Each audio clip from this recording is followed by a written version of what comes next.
Well, good evening, everyone. Thank you for having me. I hope everyone can hear me. How to respond to a lot of this. First of all, on the bar, you said you admitted yourself that the bar had been set quite high. I would suggest, though, that the burden of proof is on the proposer rather than on us. It quite clearly says Islam is a religion of peace. I suggest you prove it. We've also been told here tonight when we opened that this debate must take place in the real world. Well, absolutely, yes, it must. It must take place in the real world. And I will describe what Islam is doing in the real world. We can sit and we can debate theocracy day in, day out. We will never agree. We can debate, is there a God, isn't there a God, is the Quran real, isn't it? None of it actually matters. What matters is what happens in the real world, as my opponent quite rightly said. My side of the argument is regularly told that we've heard it again tonight, we were described somewhat as hate. We were told that we are demonizing Islam, whipping up fear of Islam. Not the first time I've been accused of this, probably won't be the last. But let me just say, and let's take this into the real world as we've been advised to do. Let me tell you what actually whips up fears of Islam.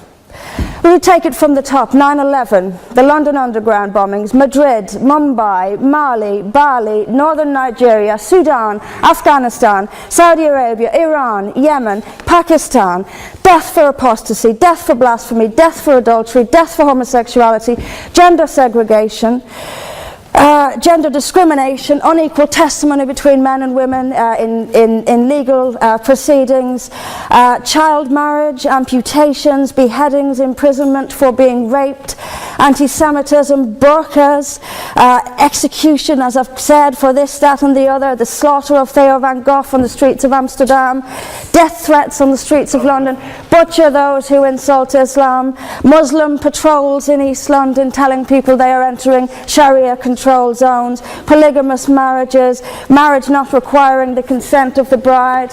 This is what causes fear of Islam. It is not me, it is not my colleagues on this side. What information on that point?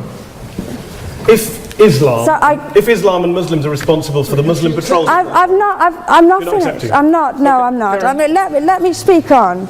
But the point is that it is not I or my fellow debaters on this side who are causing fear of Islam. It is the actions of Muslims that are causing fear of Islam. That is the real world. That is where we actually live.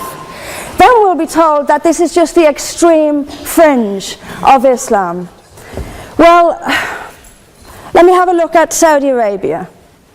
Saudi Arabia, the birthplace of Islam, the custodian of its holy sites. In Saudi Arabia, a woman is not allowed to drive. She is not allowed to leave the house without a mahram. She is not allowed to vote, although they've been incredibly generous by allowing some votes in the next elections. This is apparently the extreme fringe of people are executed for blasphemy, executed for apostasy. In Saudi Arabia, the birthplace of Islam, we'll be told that's the extreme fringe of Islam. No, it is not. Calling Saudi Arabia the extreme fringe of Islam is like calling the Vatican the extreme fringe of Catholicism. Sorry, it just doesn't work. Then we'll be told that we've misunderstood. Violent Muslims have misunderstood. Saudi Arabia has misunderstood. Iran, which stones people to death for adultery, has misunderstood. Yemen, which marries children at the age of 9, has misunderstood. Has there ever been a more spectacularly misunderstood religion than Islam? It seems that these nations who apply it as their laws, nations which have the Quran as their constitution, innumerable nations, where there is no free speech, where there is no freedom of religion, they've all got it wrong. They've all got it wrong. It's quite a spectacularly misunderstood religion.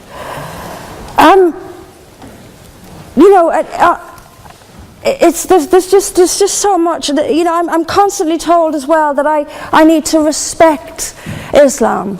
I'm never quite given a good enough reason why.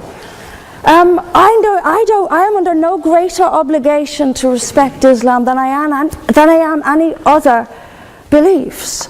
I'm under no more obligation to respect a woman oppressed in the name of Islam than if she is oppressed by the BNP or anyone else. I am under no obligation to make compromises with an ideology I simply don't see as peaceful. Why don't I see it as peaceful? Because of the evidence. If I look around the world and I see the countries where Islam calls the shots, all I see is brutality and violence imposed by the state. We were told that peace is not just the absence of violence but the presence of justice. Absolutely. I do not see how in a nation where, as the only woman here, I have some particular issues with the way women are treated in Islamic states. Now you can argue that they've got it wrong. Tell them that, because they seem to think that's what it is. Yes, I mean, there's so much to say about it, but is there a peaceful Islam? Yes, there is. It's in the hearts of peaceful Muslims. Unfortunately, though, there's also a rather more objective Islam, and peaceful Muslims have to do some really rather creative interpretation, like the command to beat her. I've seen Muslim women. I didn't stand up for you. Well, I didn't. So if you could just have a bit. I knew this would happen. I knew this would happen, by the way. I knew this would happen. What I'm saying is completely controversial and will be booed and shouted down, and I have no doubt my colleagues the same. I knew this would happen. You say anything negative, you'll get the boos. I'm actually going to leave it there. But I will finish just by saying this. There are hundreds of millions of peaceful Muslims. That is a fact. But that does not mean that Islam itself is peaceful. Peaceful Muslims interpret verses of the Quran so almost beyond recognition it's reinterpreted. Like the command to beat her. It's there in the Quran, and I've seen Muslim women try to dance around it. They put words in there that simply aren't there. That's what it says beat her. And in the countries where the Quran calls the shots, that is exactly what they do. This is not peace. This is not justice. Islam is not a religion of peace, as the evidence shows us. Thank you. Thank you very much, Mr. President. Ladies and gentlemen, good evening. Assalamu alaikum. Lovely to see you all here tonight. We are having a very entertaining night, are we not, with some very interesting things being said from the other side of the house tonight. Let me begin by saying, as a Muslim, as a representative of Islam, I would consider myself an ambassador for Islam, a believer in Islam, a follower of Islam and its Prophet. So in that capacity, let me begin by apologizing to Anne-Marie for the Bali bombings. I apologize for the role of my religion and me and my people, for the killing of Theo van Gogh, for 7/7. Yes, that was all of us. That was Islam, that was Muslims, that was the Quran. I mean, astonishing claims to make in the very first speech tonight, on a day like today, where the Conservative Prime Minister of the United Kingdom is having to come out and point out that these kind of views are anathema. And I believe you're trying to stand for the Labour Party to become an MP in Brighton. If you do, and you make these comments, I'm guessing you'll have the whip withdrawn from you, but then again, UKIP's on the rise, they'll take you, the BNP, they might have something to say about your views. This is what Mehdi Hassan always does. By the way, just on a factual point, since we heard a lot about the second speaker, about how backward we Muslims all are, on a factual point, you said that Islam was born in Saudi Arabia. Islam was born in 610 AD. Saudi Arabia was born in 1932 AD. So you were only 1,322 years off. Not bad? Not bad start there. Talking of maths, by the way, a man named Al-Khwarizmi was one of the greatest mathematicians of all time, a Muslim, worked in the golden age of Islam. He's the guy who came up with not just algebra, but algorithms. Without algorithms, you wouldn't have laptops. Without laptops, Daniel Johnson tonight wouldn't have been able to print out his speech in which he came to berate us Muslims for holding back the advance and intellectual achievements of the West, which all happened without any contribution from anyone else other than the Judeo-Christian people of Europe. In fact, Daniel David Levering, the author of the Pulitzer Prize-winning historian and author of The Golden Crucible, points out that there would be no Renaissance, there would be no Reformation in Europe without the role played by Ibn Sina and Ibn Rushd and some of the great Muslim theologians, philosophers, scientists in bringing Greek texts to Europe. As for this being our university, I will leave that to the imagination as to who is our and who is there. I studied here too. An astonishing set of speeches so far making this case tonight. A mixture of just cherry-picked quotes, facts and figures, self-serving, selective, a farrago of distortions, misrepresentations, misinterpretations, misquotations. Daniel talked about my article in the New Statesman, which got me a lot of flack, where I talked about the anti-Semitism that is prevalent in some parts of the Muslim community, which indeed it is. Of course, I didn't say in that piece that it was caused by the religion of Islam. In fact, modern anti-Semitism in the Middle East was imported from, finish the sentence, Christian, Judeo-Christian Europe, where I believe some certainly bad things happened to the Jewish people. In fact, Tom Friedman, Jewish-American columnist in the New York Times, told me in this very chamber last week that he believed, had Muslims been running Europe in the 1940s, 6 million extra Jews would still be alive today. So I'm not going to take lessons in anti-Semitism from someone who's here to defend the Judeo-Christian values of a continent that murdered 6 million Jews. Moving swiftly on. Yes. Absolutely. Well, I'm about to make that point. No, I'm about to make that point. You're right. I agree with you. I agree with you 110%. That is my point. I don't think Europe is evil or bad. I'm a very proud European. I don't want to judge Europe on that basis, but if we're going to play this gutter game where we pull out the Bali bombing and we pull out examples of anti-Semitism in the Islamic community, then of course I'm going to come back and say, well, hold on. I mean, look, let's be very clear. Daniel here was a last-minute replacement for Douglas Murray, who had to pull out. And Douglas and I have a well-documented differences, but to be fair to Douglas, as to be fair to Anne-Marie and to Peter, atheists. Atheists see all religions as evil, violent, threatening. What the problem I have with Daniel's speech is that Daniel comes here to write this robust defense of Christianity, forgetting that his fellow Christians, people who said they were acting in the name of Jesus, gave us the Crusades, the Spanish Inquisition, the anti-Jewish pogroms, European colonialism in Africa and Asia, the Lord's Resistance Army in Uganda, not to mention countless arson and bomb attacks on abortion clinics in the United States of America to this very day. I would like a little bit of humility from Daniel first before he begins lecturing other communities and other faiths on violence, terror and intolerance. But, no thank you. Some water. But I would say this, to address the gentleman's very valid point here, I'm not going to play that game. I don't actually believe that Christianity is a religion of violence and hate because of what the LRA does in Uganda or what Crusaders did to Jews and Muslims in Jerusalem when they took back the city in the 12th or 13th or whatever century it was. I believe that Christianity, like Islam, like pretty much every mainstream religion, is based on love and compassion and faith. I do follow a religion in which 113 out of the 114 chapters of the Quran begins by introducing the God of Islam as a God of mercy and compassion. I would not have it any other way. I don't follow a religion which introduces my God to me as a God of war, as some kind of Greek God of wrath, as a God of hate and injustice. Not at all. As Adam pointed out, you go through the Quran and you see the mercy and the love and the justice. And yes, you have verses that refer to warfare and violence. Of course it does. This is not a motion about pacifism. I'm not here to argue that Islam is a pacifistic faith. It is not. Islam allows military action, violence in certain limited contexts. And yes, a minority of Muslims do take it out of that context. But is it religious? We talked about Woolwich. Daniel and Anne-Marie have suggested that it's definitely religion that's behind all of this. Well, actually,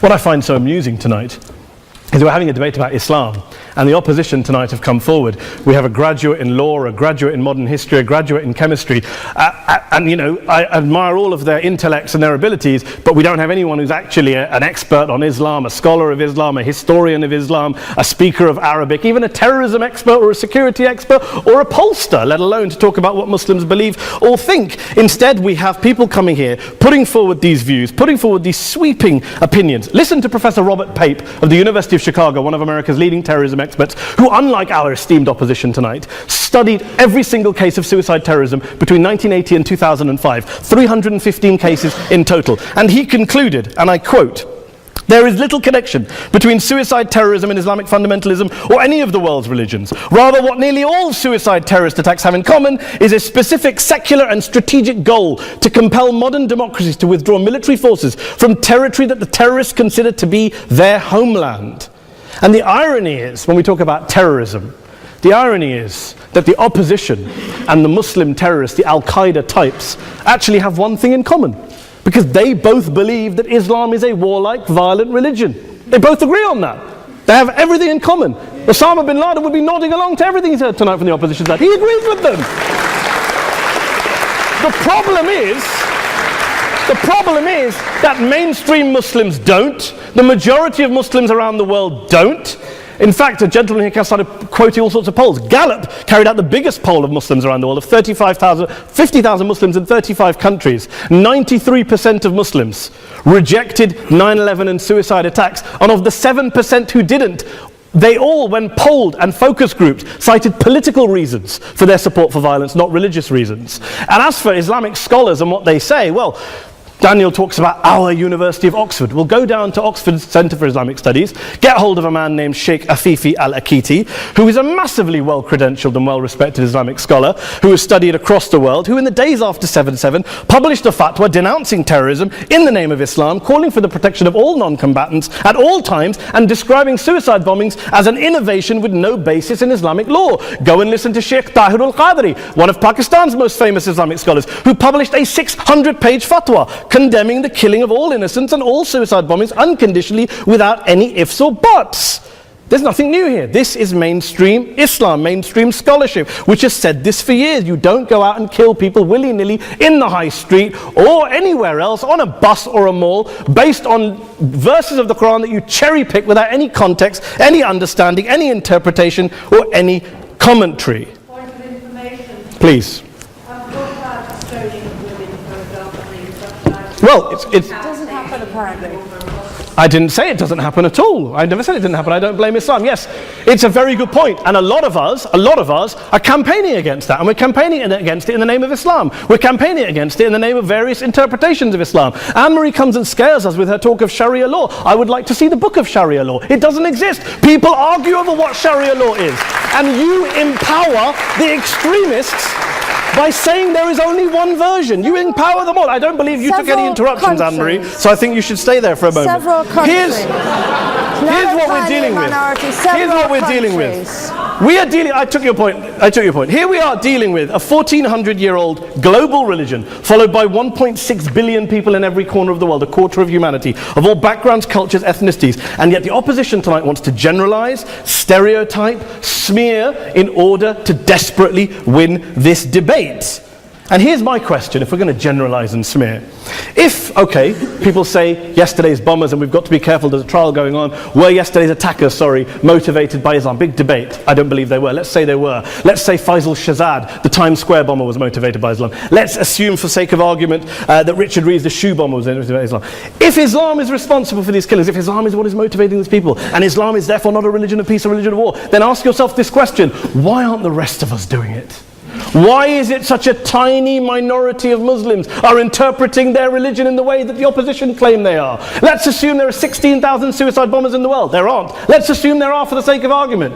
That's 0.001% of the Muslim population globally. What about the other 99.99% of Muslims who the opposition tonight either ignore or smear? The reality is that the rest of us aren't blowing ourselves up tonight. The reality is that the opposition came here tonight not worried about the fact that me and Adam might pull open our jackets and blow ourselves up tonight because we're followers of a warlike warrior religion which wants to take over Europe and Daniel's university. The issue is this.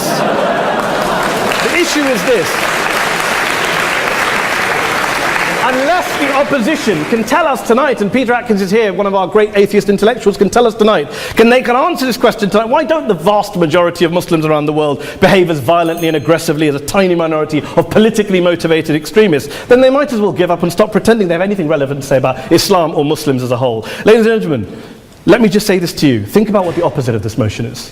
If you vote no tonight, think about what you're saying the opposite motion is. That Islam isn't a religion of peace, it's a religion of war, of violence, of terror, of aggression. That the people who follow Islam, me, my wife, my retired parents, my 6-year-old child, that 1.8 million of your fellow British residents and citizens, that 1.6 billion people across the world, your fellow human beings, are all followers, promoters, believers in a religion of violence. Do you really think that? Do you really believe that to be the case? They say that in the Oxford Union, the most famous debate was in 1933 when Adolf Hitler looked out for the result of the King and Country motion, where they voted against fighting for king and country, and Hitler was listening out for the result. Well, tonight, 80 years on, there are two groups of people around the world who I would argue are waiting for the result of tonight's vote. There are the millions of peaceful, non-violent, law-abiding Muslims both in the UK, Europe, Asia, Africa and beyond, who see Islam as the source of their identity, as a source of spiritual fulfillment, of hope, of solace.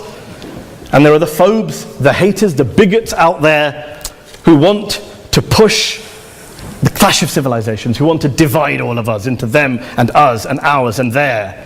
Ladies and gentlemen, I urge you all not to fuel the arguments of the phobes and bigots. Don't legitimize their divisions. Don't legitimize their hate. Trust those Muslims who you know, who you've met, who you hear, who don't believe in violence, who do want you to hear the peaceful message of the Quran as they believe it to be taught to the majority of Muslims, the Islam of peace and compassion and mercy, the Islam of the Quran, not of Al-Qaeda. Ladies and gentlemen, I beg to propose this motion to the House. I urge you to vote yes tonight. Thank you very much for your time.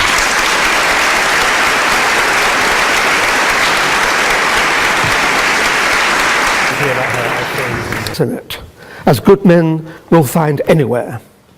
But we, through examples of the behavior that Islam inspires and often condones, and by seeking to show that Islam has an intrinsic fault, long for Islam 2.0. Islam 2.0, Islam's enlightenment, will have an emphasis on humanity, subtlety, harmony, and reason, and be virtuous. On that point, this evening, though, you are judging Islam 1.0, not Islam 2.0. By opposing the motion, you will be encouraging the emergence of what most of humanity really longs for, but which does not yet exist. Please, for the sake of humanity, oppose.